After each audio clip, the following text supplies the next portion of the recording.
Before this video ends, you will see the exact moment where overthinking stops being your personality and reveals itself as a prison you have been decorating for years. And the dangerous part is this: you don't even notice the prison anymore, because the voice that is destroying your peace sounds exactly like your own voice. It tells you, think one more time. It tells you, prepare for every possibility. It tells you, if you worry enough, you can prevent the pain. But listen carefully. If overthinking was protecting you, why are you so tired?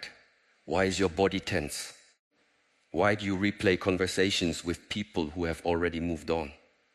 Why do you lose sleep over futures that may never arrive? Today, I will not ask you to silence your mind by force. I will show you how to take the throne back from it. Because your thoughts are not your master, they are only visitors. And tonight, 5 of those visitors will be asked to leave stop for a moment. Before you run to another video, before you search for another trick, before your mind whispers, maybe the answer is somewhere else. Listen carefully. The prison is not around you. The prison is the story you keep rehearsing inside you. A man can sit in a small room and be free, and another man can stand under the open sky and still be chained by one sentence repeating in his head. What if I fail? What if they leave? What if I am not enough? What if tomorrow becomes worse than today? You think overthinking is thinking too much. It is not. Overthinking is thinking without direction. It is a horse running in circles until it collapses and calls the circle a journey. Today, do not come here to collect beautiful words. Beautiful words are easy. A sentence can sound wise and still leave you weak. Come here like a person who has become tired of being a prisoner of his own mind. Come here like someone who is ready to put down the bowl of poison he has been drinking every morning. Because overthinking does not enter your life like an enemy with a sword. It enters like a helpful friend. It says, let me protect you. It says, let me prepare you. It says, let me review every detail, every face, every possible danger. And because it sounds careful, you obey it. But the careful voice becomes a cruel master. It does not prepare you for life. It prevents you from living. Look at your own mind. When you overthink, does your body become stronger? Does your breathing become deeper? Does your courage rise? Does your path become clearer? Or do your shoulders tighten, your stomach twist, your sleep disappear, and your heart become a drum in a dark room? This is the first truth you must accept. Not every thought deserves your attention. Some thoughts are visitors. Some thoughts are thieves. Some thoughts come only to steal the energy you need for the next step. And the person who bows to every thought will never stand straight in life. You have been taught to solve everything with the mind. But the mind that creates the storm cannot always be the place where you find shelter. When the water is muddy, you do not punch the water to make it clear. You let it become still. In the same way, when your mind becomes loud, you do not defeat it by arguing with every sound inside it. You defeat it by training your attention, your body, your breath, and your actions until the mind understands. It is not the king, it is the servant. The first way to destroy overthinking is to return to the body before you try to fix the mind. This is simple, but simple does not mean weak. The body is the doorway back to the present moment. When your mind is lost in tomorrow, your hands are still here, your feet are still here, your breath is still entering and leaving this moment. Overthinking lives in imagined time. It feeds on the past that cannot be touched and the future that has not arrived. But the body cannot live yesterday. The body cannot breathe next week. The body is always in the now. So when you feel the storm rising, do not begin by asking, why am I like this? That question often becomes another cave. Begin by asking, where are my feet? What is my breath doing? What can I feel in my hands? Try this when the mind attacks you at night. Sit up. Do not lie there like a victim under a blanket, staring into darkness while your thoughts sharpen their knives. Sit up, place both feet on the ground, straighten your spine, and breathe as if your body is a mountain. Inhale through the nose, slowly. Hold for a moment. Exhale longer than you inhale. Not once, not twice. Continue until your body receives the message that you are not being chased by a tiger. The mind can invent many tigers. The body needs to know there is no tiger in the room. Then name what is real, not what is possible, what is real. Say quietly, I am sitting, I am breathing, my feet are on the ground, there is air in my lungs. This is a thought, not a command. These words may sound too small for a big storm, but do not underestimate small discipline. A single nail can hold a door closed against the wind. A single breath can interrupt the chain that would have dragged you for 3 hours. Many people want peace, but they treat the body like an abandoned house. They sleep badly, eat without awareness, move only when forced, and then wonder why the mind has become wild. A restless body becomes a restless mind. A tense body sends messages of danger upward. If your shoulders are always raised, like you are preparing for a blow, your mind will search for the enemy. If your jaw is locked all day, your thoughts will bite. So train the body to tell the mind a different story. Walk every day, not as exercise only, but as a ceremony of returning. Feel your heel touch the ground. Feel the weight move forward. Let your eyes see what is actually in front of you. The mind will say, we must think about the problem. You answer, first we walk. The mind will say, but this is urgent. You answer, a confused person creates urgent mistakes. Keep walking. This is not escape. This is sharpening the blade before using it. A dull blade works harder and cuts poorly. A calm body gives you a sharper mind. The second way to destroy overthinking is to separate the problem from the imagination around the problem.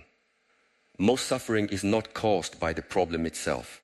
It is caused by the theater you build around it. Someone replies late and the mind becomes a movie director. In 5 seconds, it creates betrayal, rejection, humiliation, loneliness, a future where you are abandoned, a past where you were never loved, and a final scene where everyone laughs at you. One late reply becomes a universe of pain. But what is the real fact? A message has not been answered yet. That is all. The rest is smoke. You must become very strict with facts, not harsh with yourself, strict with facts.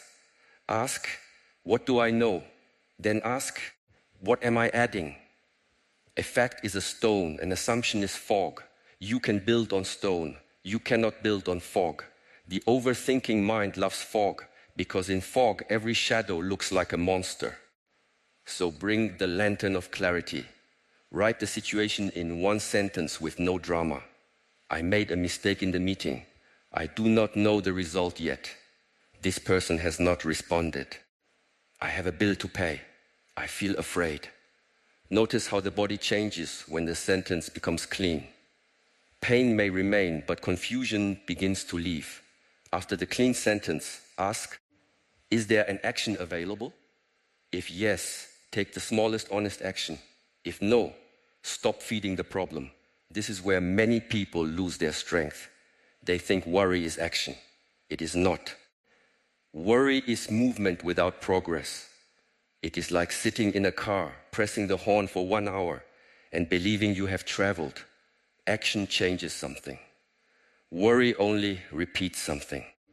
You must learn the difference, or your life will be spent exhausted beside problems you never touched. When the mind says, think about it more, ask, will 1 more hour of thinking reveal new information, or will it only repeat the same fear in different clothing? Be honest. Sometimes thinking is useful, planning is useful, reflection is useful, but chewing the same thought until it loses taste is not wisdom. It is self-punishment disguised as responsibility. A responsible person does not think forever. A responsible person sees clearly, chooses the next step, and accepts the discomfort of not controlling everything. The third way is to create a time boundary for thinking. The untrained mind believes it is allowed to speak whenever it wants. It knocks at midnight. It whispers during meals. It interrupts conversations. It follows you into prayer, into work, into rest, into love. You must teach it manners. You must become the gatekeeper of your inner temple. Not every thought may enter at every hour. Choose a worry window. 15 minutes, same time each day. During that time, write the worries down. Do not just think them, write them. The mind is slippery in silence. On paper, it becomes visible. Write the fear, write the possible action. Write what is outside your control. Write what must be accepted for now. When the 15 minutes end, close the notebook. When the same worry returns later, you say, I will meet you at the appointed time. At first, the mind will laugh at you. It will say, who are you to command me? You answer with repetition. Discipline is not believed by the mind until it is repeated many times. You may say, but my worries feel too strong. Good. Then your training must become strong also. A muscle grows because resistance exists. The mind becomes steady because storms exist. Do not wait for an easy mind to begin training. You train because the mind is difficult. When a thought comes outside the worry window, do not fight it like an enemy. Fighting gives it importance. Bow to it like a passing traveler and return to what is in front of you. Thank you, fear. I will meet you later. Then return to the dish you are washing, the book you are reading, the work you are doing, the person speaking to you. This return is the whole practice. Peace is not never leaving the present. Peace is becoming skilled at returning. The fourth way is to act before the mind finishes building excuses. Overthinking survives because action is delayed. Every delayed action becomes a breeding ground for fear. The longer you stand at the edge of cold water, the colder the water becomes in your imagination. The person who jumps, discovers the body, can survive what the mind exaggerated. Courage is often not a feeling before the action. Courage is the action that teaches the feeling to follow. You do not need to solve your whole life today. You need to break the spell with one clean movement. If you are overthinking a message, write a respectful message and send it. If you are overthinking a task, set a timer for 10 minutes and begin badly. If you are overthinking an apology, speak the first honest sentence. If you are overthinking your future, take one step that makes tomorrow slightly less heavy. Do not worship perfect timing.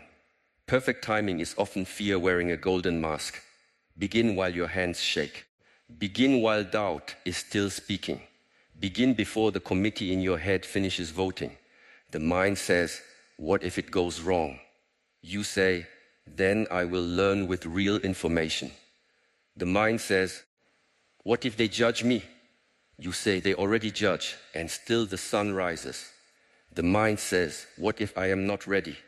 You say, readiness is built by entering. Every time you act despite noise, the mind loses authority. Every time you obey fear, fear becomes more confident. So do not ask fear for permission. Fear is allowed to sit in the room, but it is not allowed to hold the pen that writes your life. There is a powerful practice, the 3-breath decision. For small decisions, not life-changing choices, give yourself 3 slow breaths. Then choose what to wear, what to eat, which small task to start, whether to make the call, whether to clean the desk now or later. 3 breaths, then move. This trains the mind to stop turning small doors into mountains. A person who wastes all his courage on tiny decisions has little strength left for the great ones. Save your spirit for what truly matters. The fifth way is to stop making your thoughts your identity. You say, I am an overthinker. Be careful. The words after I am become a house you live in. If you say, I am an overthinker every day, you are not describing a habit. You are carving a prison name above the door. Say instead, I have practiced overthinking, and now I am practicing clarity. This is not pretending. This is reclaiming authority. You are not the storm. You are the sky that notices the storm. You are not every wave. You are the one learning how to stand on the shore. When a dark thought appears, do not panic because it appeared. A thought is not a prophecy. A thought is not a command. A thought is not always truth. Sometimes a thought is just the mind releasing old smoke. If you fear every thought, you become its servant. Instead, observe it. There is fear. There is doubt. There is the old story. This little distance is freedom. The moment you can see a thought, you are already more than the thought. The eye cannot be the object it sees. The witness is not the noise. Many people try to destroy overthinking by hating themselves for overthinking. This is like trying to clean mud with mud. You cannot shame the mind into peace. You can only train it. Speak to yourself like a strict but loving teacher. Not soft in a way that allows weakness to rule. Not cruel in a way that creates more wounds. Say, I see you are afraid. We will breathe. We will check the facts. We will act where action is possible. We will release what is not ours. This voice must become stronger than the voice of panic. Understand also that overthinking often hides a deeper hunger, the hunger for certainty. You want a guarantee before you move. You want life to sign a contract, promising you will not be hurt, not embarrassed, not abandoned, not wrong. But life does not sign such contracts. The river does not promise the stone, it will never be moved. The sky does not promise the bird, there will be no wind. Strength is not receiving guarantees. Strength is learning how to meet the unknown without surrendering your center. The need for certainty will steal your life quietly. It will say, wait until you know. But there are many things you only know after walking. The path reveals itself to moving feet, not frozen feet. You cannot think your way into every answer. Some answers are hidden inside experience. You must live into them. This is frightening only to the part of you that believes control is safety. But control is not always safety. Sometimes control is the cage, trust is the open gate. When overthinking pulls you into the future, ask, what is being asked of me now? Not tomorrow, not in 10 years, now. Life comes one breath at a time. Even the heaviest day arrives in single moments. You do not carry the whole mountain. You place one foot on one stone, then another. The mind suffers because it tries to carry all possible stones at once. Put down the imaginary weight. Pick up the real one. It is usually smaller than the mind claimed. You must also be careful with the food you give your mind. A person who eats poison cannot ask why the body is sick. If the first thing you do in the morning is open a door to noise, comparison, outrage, other people's perfect faces, other people's opinions, other people's panic, then do not be surprised when your inner room becomes crowded. Guard the morning. The first minutes of the day are like wet cement. Whatever steps there leaves marks. Before the world enters you, enter yourself. Breathe, stretch, drink water, stand in silence. Ask, what kind of person will I practice being today? Not what disaster might happen. Not who is ahead of me. Not what did I miss. Begin with command, not surrender. At night, guard the gate again. The mind becomes dangerous when it is tired. A tired mind pretends to be a wise mind. but it is often a frightened child wearing a scholar's robe. Do not hold court with your demons after midnight. Do not review your entire life when your body is begging for sleep. Write the thought down. Tell yourself, this will be handled in daylight. Many problems shrink when the sun rises. Many monsters are shadows made bigger by exhaustion. There is another secret. Serve something larger than your own mental weather. Overthinking becomes powerful when the self becomes too central. How do I look? What do they think? What if I fail? What if I lose? The mind circles the small self like a vulture. But when you serve, when you help, when you create, when you contribute, when you put your hands into something meaningful, the circle breaks. The river of attention flows outward. This does not mean ignoring your pain. It means not making your pain the only altar in the room. Ask each day, who can I help? What can I build? What small order can I create from this chaos? Clean one corner, encourage one person, finish one task, strengthen one skill. Your mind needs evidence that you are not helpless. Every completed action is evidence. Every kept promise to yourself is evidence. Every morning you rise despite heaviness is evidence. Collect this evidence like a warrior collects scars, not to worship suffering, but to remember survival. Do not confuse peace with a quiet life. A quiet life can still contain a noisy mind, and a difficult life can belong to a person with a steady center. Peace is not the absence of pressure. Peace is correct relationship with pressure. The bamboo bends, but it does not abandon its roots. You also must learn to bend without breaking, to feel without drowning, to think without becoming trapped, to plan without worshiping fear. When you catch yourself overthinking, do not say, I failed again. Say, I noticed. Noticing is victory at the beginning.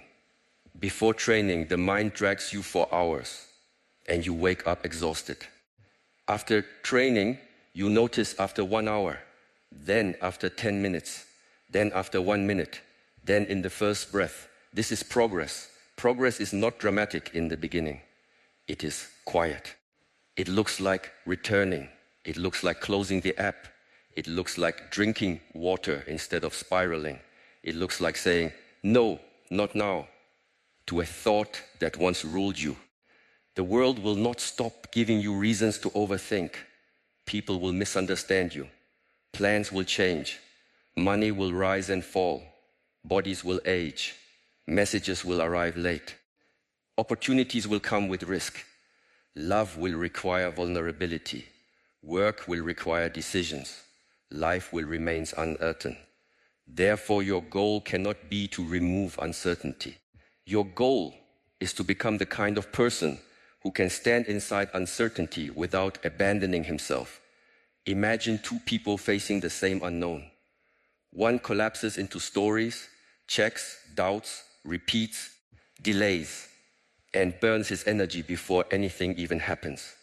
The other breathes, sees the fact, chooses the next action, accepts the rest, and sleeps. The difference is not that one has an easier life. The difference is training. One has trained panic. The other has trained presence. Every day, whether you know it or not, you are training something. Every repeated reaction becomes stronger. Every time you spiral, you train spiraling. Every time you return, you train freedom. So begin with the smallest battlefield. Do not wait for a great crisis to become disciplined. Train with the small irritation, the small delay, the small uncertainty, the small fear. When someone does not answer immediately, train. When plans shift, train. When you make a mistake, train. When you feel the urge to replay a conversation 20 times, train. The warrior is not made only in war. The warrior is made in the ordinary moments no one claps for. And when your mind says, but I have always been this way, do not believe it too quickly. The past is strong, but it is not God. A habit can be old and still be breakable. A path can be deep and still be left. The river cuts stone not by force once, but by returning again and again. You will not destroy overthinking by one emotional decision. You will destroy it by returning to the practice until the old path grows grass. There will be days when you fall back. Good. Then you learn how to rise without drama. Do not turn a bad day into a life sentence. Do not say, I am back at zero. You are not at zero if you can see the pattern. You are not at zero if you return faster than before.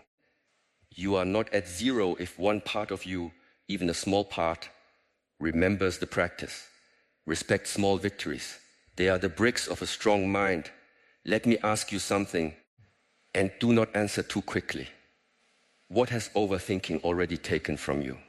How many hours of sleep? How many chances? How many honest conversations? How many peaceful meals? How many beautiful moments where your body was present but your mind was at war? Do not ask this to create regret.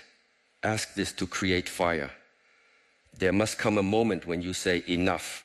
I will not pay my life to fear anymore, not with anger that burns out by morning, but with a quiet decision that becomes structure. Today, make structure. Put the body first. Check the facts. Set the worry window. Take the smallest action. Stop calling the habit your identity. These are not ideas to admire. They are tools to use. A tool left on the table builds nothing. Pick them up when the storm comes, especially when the storm comes. Anyone can speak about peace in calm weather. The practice becomes real when the wind rises. When you feel the spiral beginning, place your hand on your chest. Feel the heartbeat. This heart has been beating for you through every fear you thought would destroy you, through every night you thought you could not survive, through every embarrassment, every rejection, every mistake, every uncertainty.